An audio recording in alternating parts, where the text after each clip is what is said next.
Это мой путь, это мой бой. Я могу идти только вперед. Это мой путь, моя победа. Я не замечаю грязь на своем гетто. Замечай, целеви, я иду тебе поряд, разумей.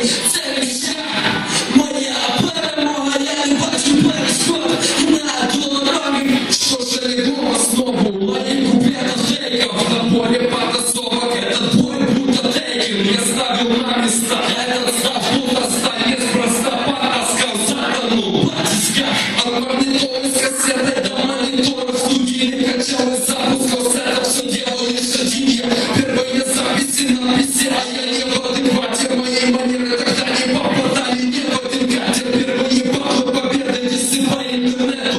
Противниками обедал и сотки комменты. Теперь я стал постарше и музыкальный пол. Я набирался стажа, прибал на микрофон. Опыт приходит с годами, мозги-то видимо тоже. Как вода точит камень, точу себя и я ношу. Это все мой путь, пройду его я до конца. Я болен музыкой, нечего тут отрицать. Это мой путь, это мой бой. Я могу идти только вперед. Это мой